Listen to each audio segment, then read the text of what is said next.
Hi guys, it's me, Lina. So for today's video guys, meron kasi nag-request isa sa mga followers natin. Sabi nila, gawin ko daw tong Ampalaya Challenge. So ngayon, meron na akong Ampalaya. Ayan. Tsaka paborito naman kasi din ni Ricor. Baka ito sa liampa na ni-request ko. Paborito to, para rin sa baby ko maging healthy din kasi siya. So, without further ado, gawin na natin tong Ampalaya Challenge. Salamat ha, sa nakaisip nito ha. Utang na loob kasi ito. So, unang kagat. Wow! Unang kagat para sa ito. Hype ka. Peste kasi to si Maritas eh. Alam naman niya na hindi na siya mahal ni Ricor. Pinagpipilitan niya pa yung sarili niya. So gagawin ko talaga yung lahat para mawala sa landas ko talaga si Maritas. But anyway, eto, para sa inyo to guys.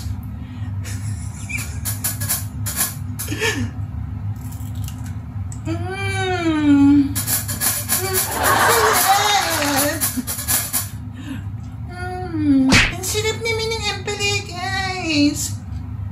Sakto sa akin to kasi sa baby ko. Di ba nagpapadede ako? Di ba? At alam niya naman si Ricor. Si Ricor kasi ang magiging ama. Ang sarap. And then napaka-crunchy niya guys.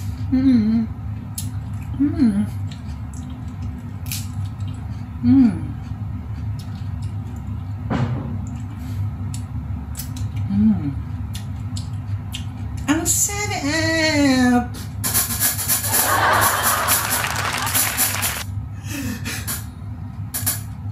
At alam niyo ba kasi itong Ampalaya na to, sobrang healthy.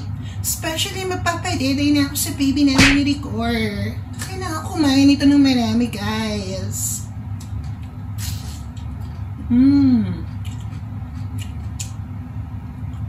Ang sarap!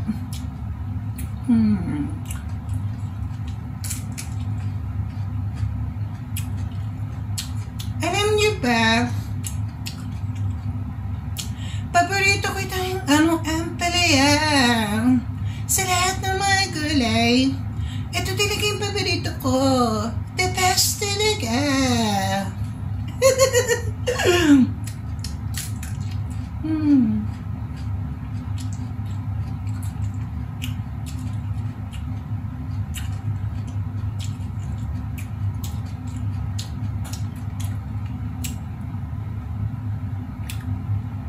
Ayan guys, nilanok ko.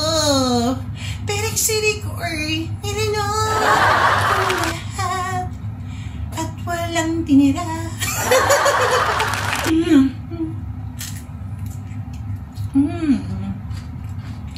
Guys, ang sarap. So guys, kung gusto nyo ang video na to, please like and follow me sa aking FB page, R20HA.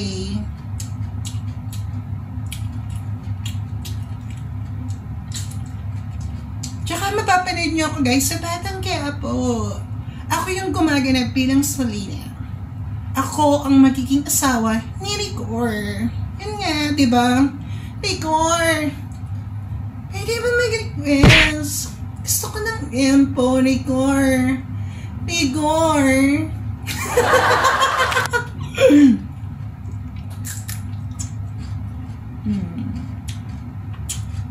Sarap.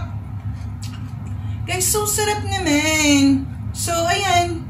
Ginawa ko naman yung best ko sa inyo. At kinain ko talaga yung